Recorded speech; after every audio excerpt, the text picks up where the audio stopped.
Selamat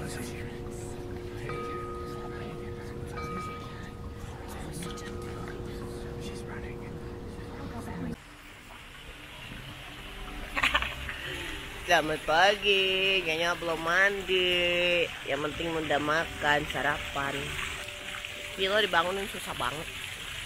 Ya udah, kita keliling-keliling lihat villa di mana Nyonya stay. Ternyata di sekitarnya adalah embassy semua. Ya, mana depan?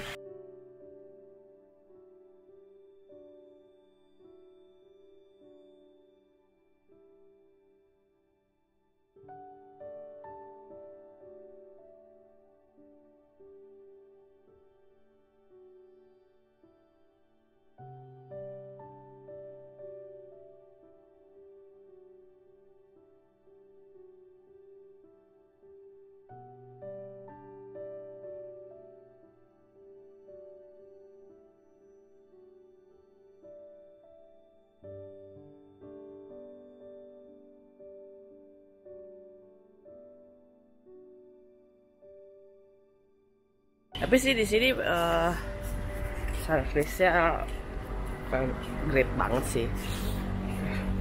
Dan nih ada kolam ikannya, dikasih tiap hari dibersihin biar nggak lumut dan nggak licin. Jadi memang private banget sih di sini tempatnya.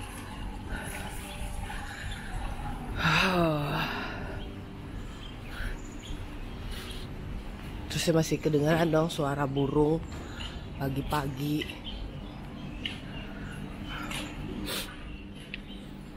Untuk masuk ke sini tuh di depan ada posnya yang nggak bisa masuk sembarangan, keluar masuk itu mesti memang terdaftar namanya. Nih motornya ya sama di sini.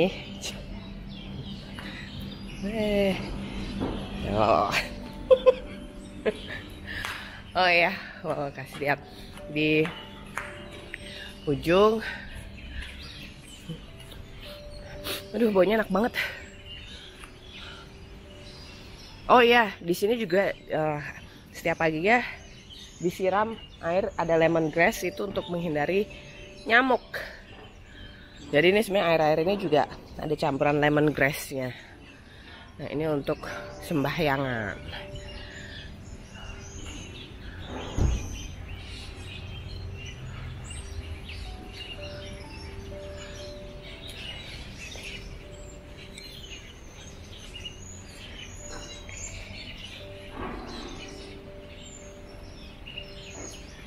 Di villa ini tidak boleh membuat pesta ataupun acara yang ramai, karena memang harus dalam keadaan tenang gitu.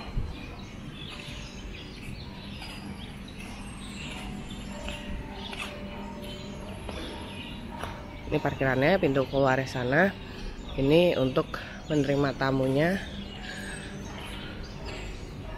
Yuk kita balik lagi ke kamar.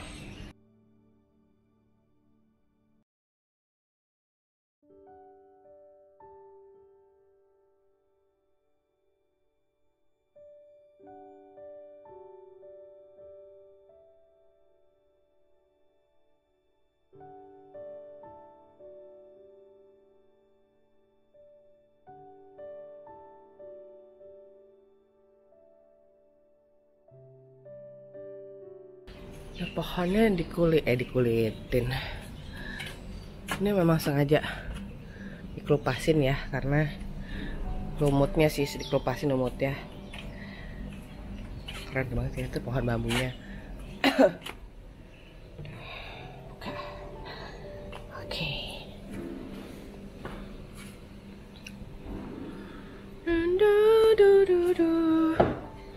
Akhirnya jacuzzi-nya dikeringin karena semalam pakai bubble bath dan itu sampai penuh di sekitar. Ada satu yang Nyonya suka sih, kamar mandinya tuh pancurannya tuh dari atas ada, dari showernya ada, gitu. Film masih bobo. Ya udah, Nyonya mau beberes dulu. Dadah semuanya, dadah.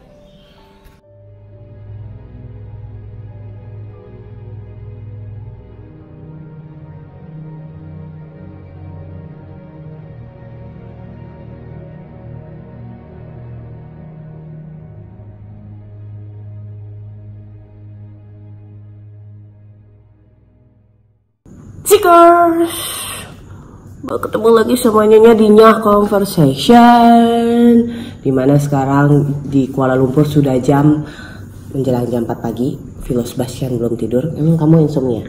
Iya. Oke, dia insomnia sama-sama Nyonya. Oke lah, begitu. Conversation kali ini kita akan membahas beberapa topik. Mau ikutan? Di situ aja. Kok serem? Ini juga belum mulai, Om. Tunggu dong, sabar. Kencang banget lagi. Sabar. Mau membahas beberapa topik, ada yang ikutan di depan pintu. Cowok, nggak apa-apa. Membahas beberapa topik yang bergulir dari tim Urban Mong yang katanya mau memberikan pertanyaan-pertanyaan dan akan kita bahas berdua. Ya. Gitu. Bagian sana boleh menjawab tapi harus tunggu giliran, ya. Jadi takut. Beberapa konten Nyanya di sini ada beberapa komen yang sering kali bertanya soal reinkarnasi, ya kan ya? Reinkarnasi secara general itu sebenarnya apa sih? Maka aku pertanyaan jadi. Yes, kedua-duanya dulu. Duluan deh. Rumit. Menurut pemahaman kamu? Menurut pemahamanku tuh reinkarnasi itu kayak apa ya? Kesempatan untuk seseorang atau mungkin lebih ke arwah yang sempat hidup lalu meninggal, dia punya kesempatan untuk kembali hidup. Tapi dengan semua hal yang baru, nama baru, status baru, kehidupan baru, keluarga baru, dan itu semua kayak nggak bisa ditebak. Itu dari pandanganku. Tapi aku sendiri masih percaya, cuma masih nggak sepenuhnya gitu. Karena kan ada reinkarnasi yang mengatakan, oh dia akan lahir sebagai orang lagi, tapi mungkin beda status, beda latar belakang gitu. Tapi ada orang yang bilang, oh dia bisa aja reinkarnasi menjadi hewan atau mungkin hal lain gitu. Itu yang sampai sekarang aku masih nggak gitu nyangkut dan nggak gitu paham. Oke. Itu kalau dariku. Kalau dari Nyanya sebenarnya bukan karena dari baca dari mana-mana, tapi karena dari pengalaman pribadi. Ya memang bagian pembelajaran dari apa yang Nyanya rasakan, Nyanya lihat di beberapa gelombang visual scene tersebut, tapi juga beberapa pola yang sama di kehidupan yang sekarang. Jadi kalau buat dia reinkarnasi itu adalah kata lain dari evolusi jiwa. Kalau Nyanya sendiri sih lebih menggunakannya pakai bahasanya sih evolusi jiwa. Evolusi terus berputar, terus berkembang, terus belajar. Yang namanya evolusi itu tidak pernah berhenti dan tidak pernah stuck.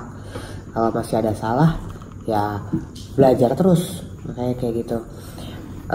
Makanya suka ada pembahasan soal old soul, baby soul, kayak gitu. Jadi old soul itu biasanya ketika terlahir itu dia ingat dengan beberapa pengalaman-pengalaman atau memori dari masa lalu yang bukan deja vu ya, tapi kayak Dia tahu gitu dia dulu siapa gitu.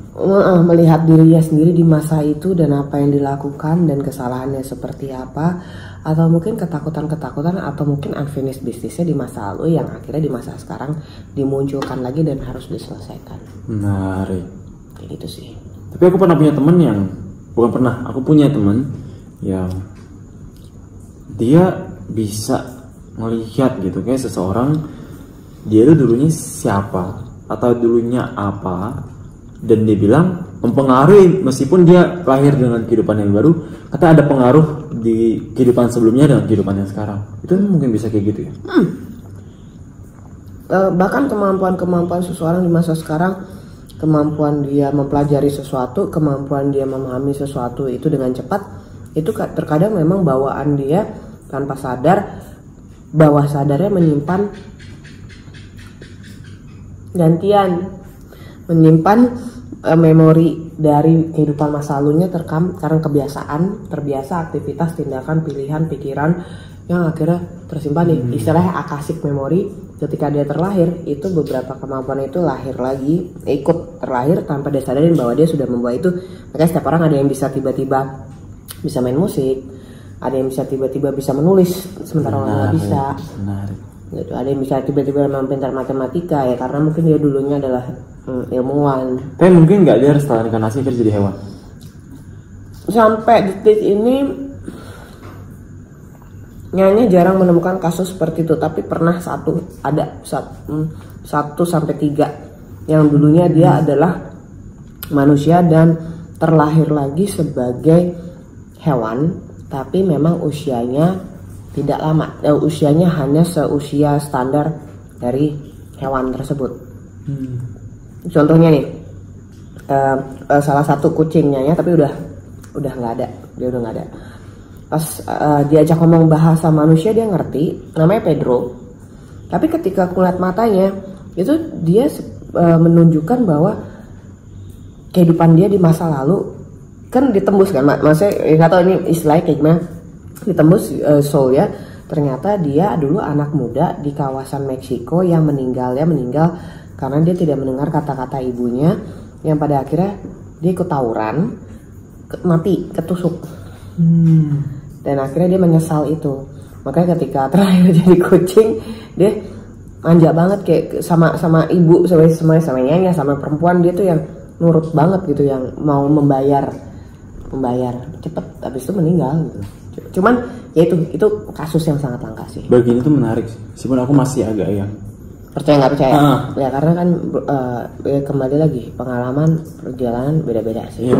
Saya temanku yang aku bilang ini, yang dibilang dia lihat reinkarnasi, dia pun bilang, lu nggak sih nggak apa gitu.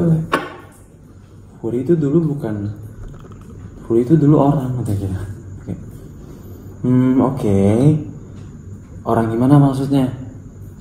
Dia dulu tuh pria biasa yang tinggal di sebuah desa. Cuma dia nggak ngomong lebih lanjut lagi, kayak dikip sama dia. Oke. Karena dia ngelihat gitu ya. Itu kemungkinan bisa terjadi sih. Tapi kalau nggak salah setauku ya di tanah Indian ya, tanah Indian sendiri animal spirit itu kan ada kan.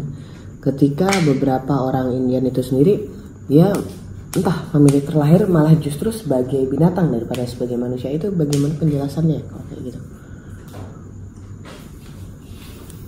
Kok jadi aku yang bertanya ya? Sampai aku yang nanya deh. Ya kan punya pengalaman pasti kan. Pengalaman jadi hewan gitu. Aku nggak tahu tuh pernah pendengar cerita kayak gitu nggak, habis itu nanya lagi.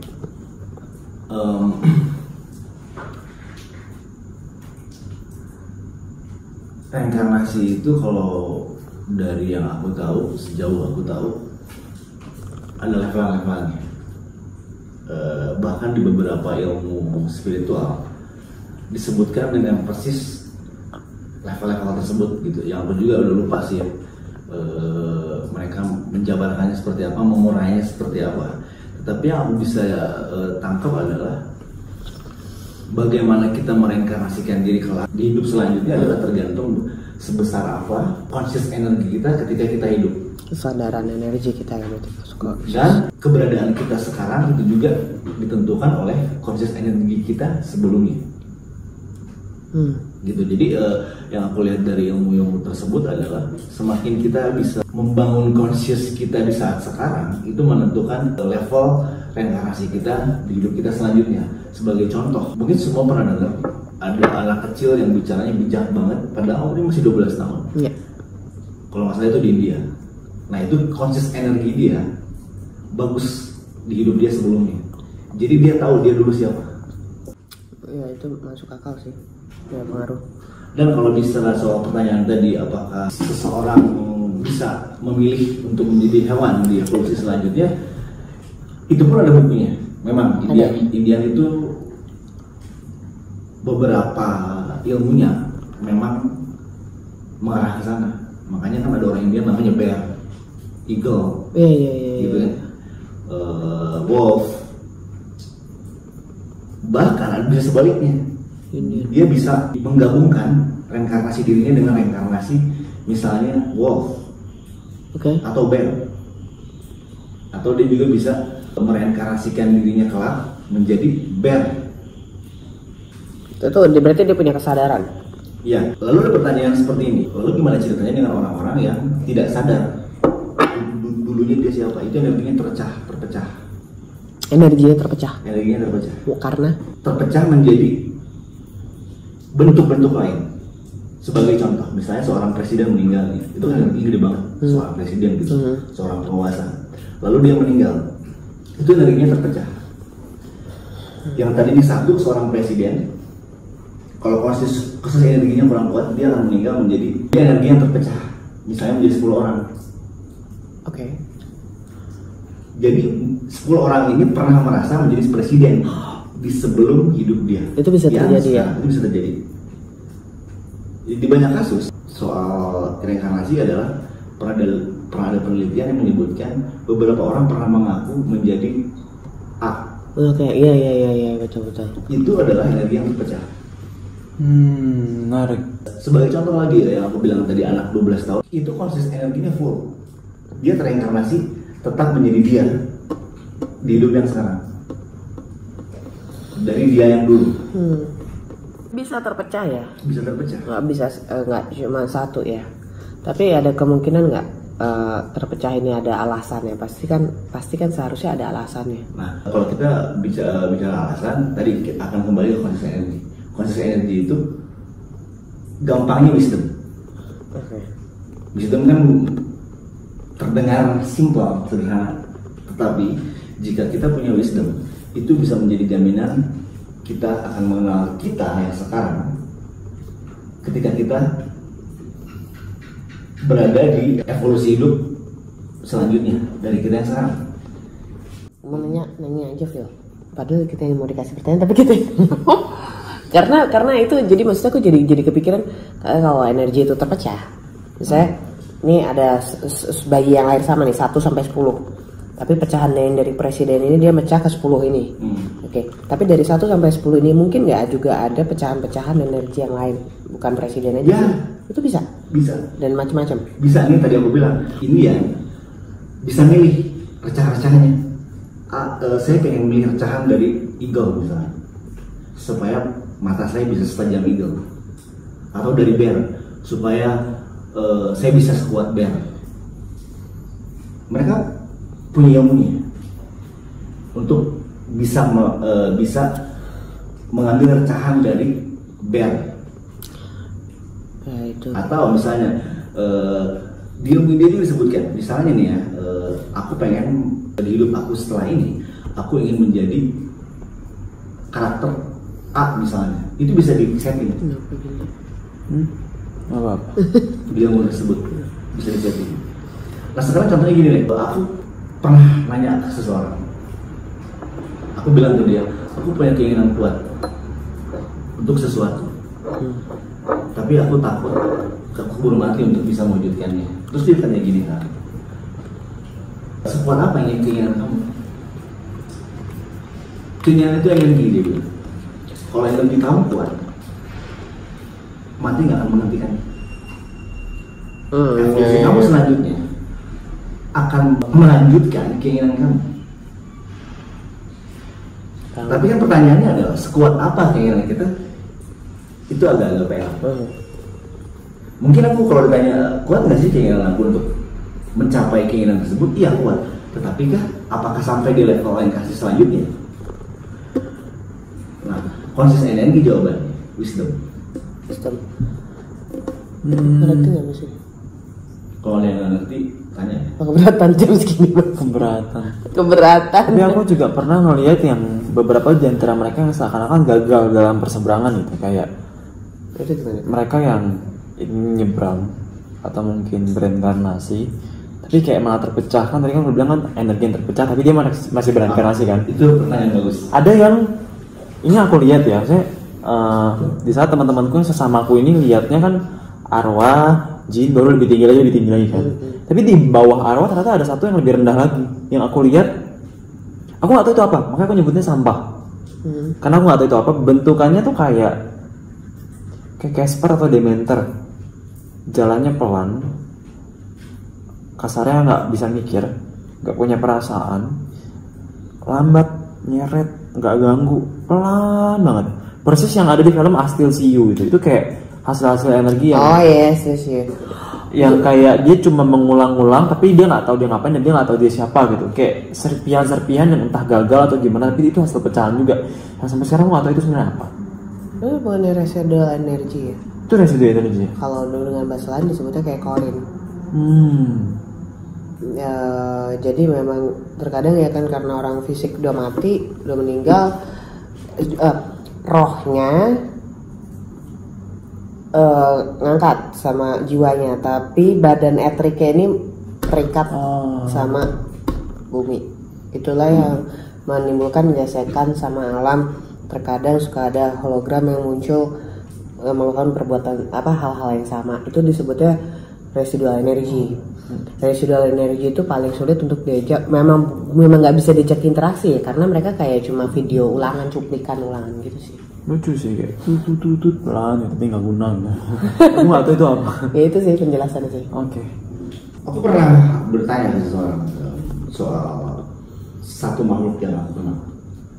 Dia mati karena coba membalaskan dendam adiknya yang dibunuh. Tapi berakhir dia pun mati, dibunuh sama yang membunuh adiknya. Oke. Ketika dia mati, dia bawa energi dendam tersebut. Nah, ketika dia sudah menjadi arwah, kalau gitu tuh arwah penasaran lah, arwah dendam, arwah penasaran, dia nyari-nyari aja terus siapa sih yang bunuh adik gua, mau gua bunuh. Itu yang dominan bawa energi arwah dia adalah dendam dia. Dia ada di level bawah dari reinkarnasi. Kenapa ada di level bawah? Dia dikuasai dendam dia. Ini susahnya belang yang kayak begini.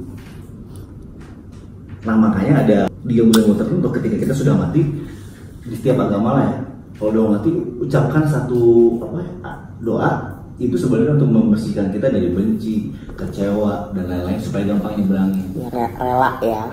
Udahlah relain, udah mati kok. Gitu. Itu membuktikan bahwa memang kalau kita masih bawa energi buruk sebelum kita mati itu akan membuat kita susah nyebrang. Makanya kalau kita lihat arwah-arwah, coba deh perhatikan, teliti. Mereka sebenarnya punya masalah yang sama. Either itu dendam, either itu kecewa, iri, dan lain-lain. Kesedihan ya. Pasti itu lebih mudah ditariknya. Coba tarik arwah yang matinya nggak ada masalah-masalah kayak gitu. Pasti lebih sulit. Kenapa? Karena dia udah nyebrang. Kita harus masuk dimensi lebih tinggi lagi untuk bisa narik arwah-arwah di tingkatan tersebut. Itu disebutnya kayak unbound spirit dong. Maksudnya gimana unbound spirit? Yang memang tidak bisa terlepas dari ikatannya dengan dunia.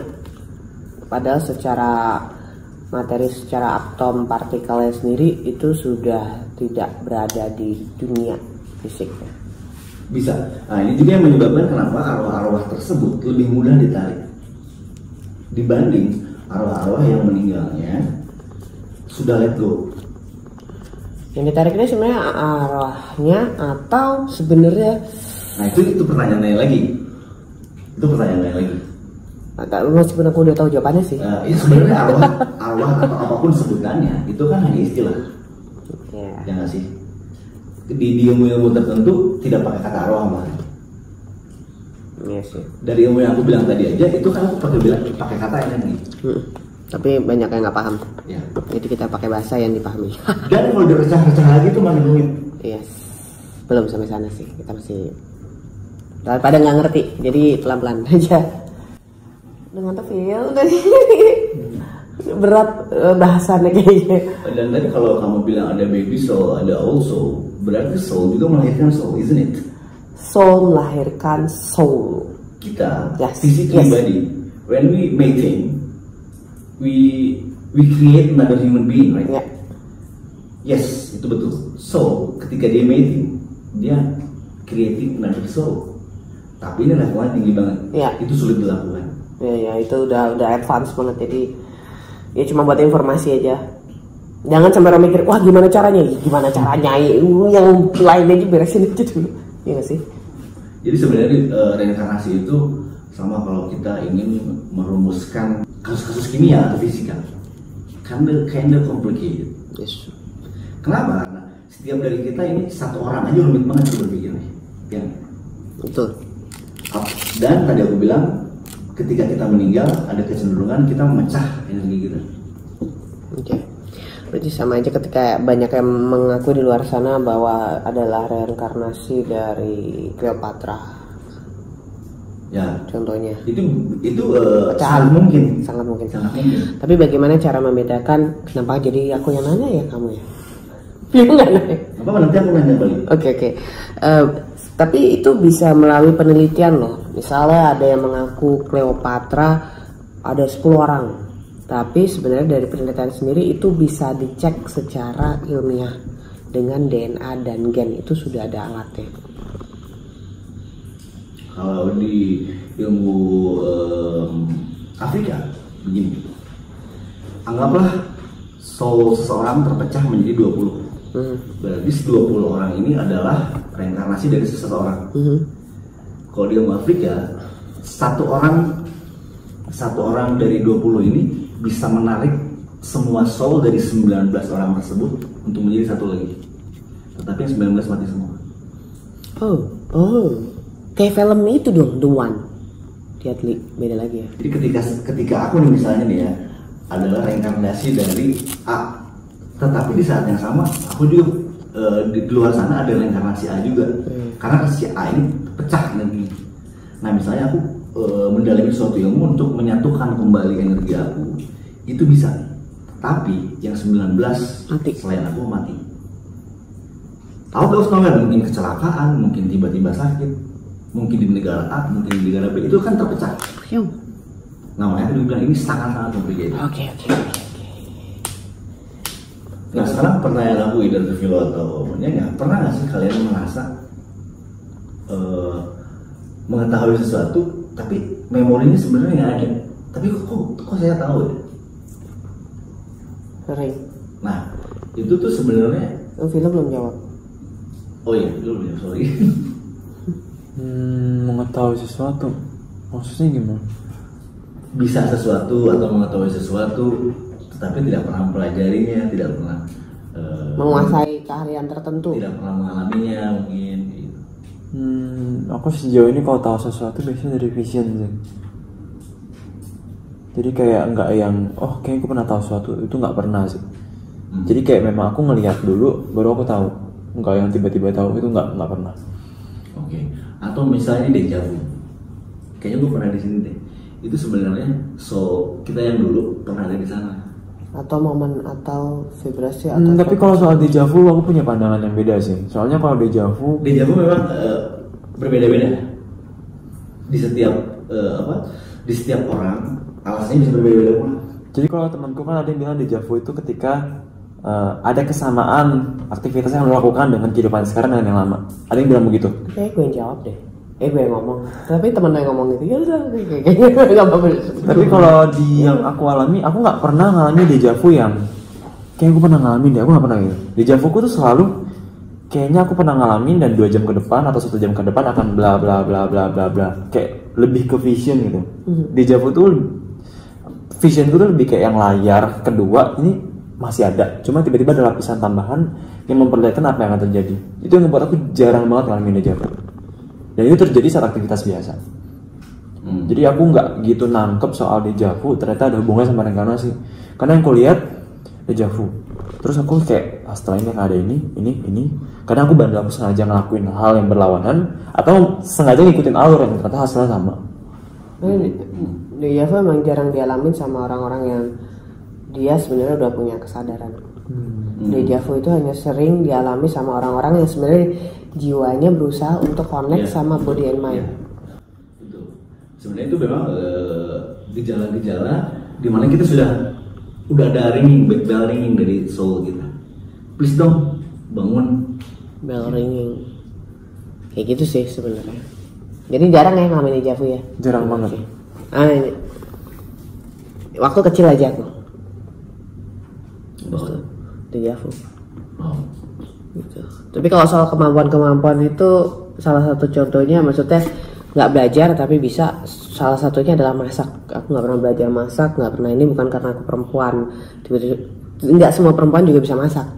Tapi aku ketika pegang ingredient bumbu-bumbu segala macam itu udah langsung jadi makanan tanpa aku tahu resepnya apa jadi. Nah itu salah satu kemampuan dari masa lalu yang kebawa sampai sekarang. Contohnya tuh. Oke, I see. Sama nulis sih. Sama healing sih. Banyak banget. Borong.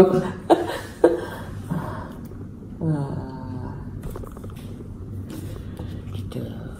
Guys, berhubung conversationnya, question answernya ini menjelang jam 4 pagi, Vino kan nggak bisa ya, suasana terlalu sepi, banyak gangguan yang berisik. Sepertinya Nyonya sudahi dulu, sampai ketemu di conversation atau question answer yang lainnya. Ini nggak tahu judulnya jadi apa, tapi yang penting begitulah gitu ya. Kita ngebahas soal reinkarnasi dan deja vu dan segala macam random. Terima kasih semuanya yang udah nonton, dan jangan lupa nonton YouTube ya Vilo Sebastian. Sampai jumpa, bye bye.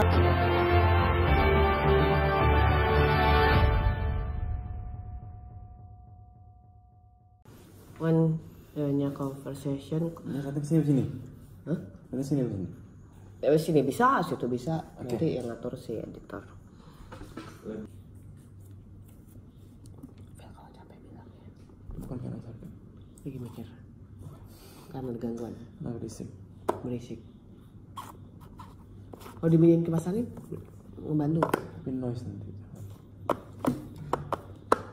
Ini sekali berisiknya dibantu hilangin biar.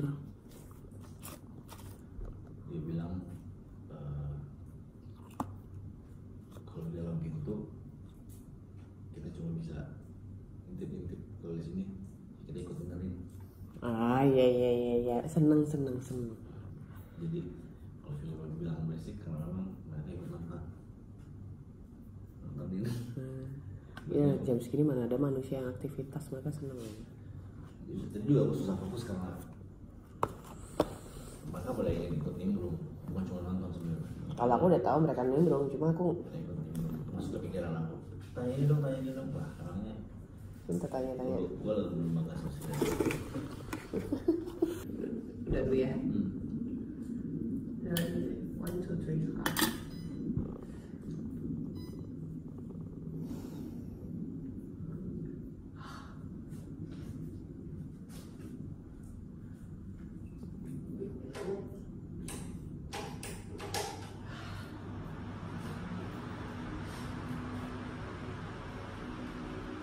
Mau masuk aja dulu. Biasanya orang yang mau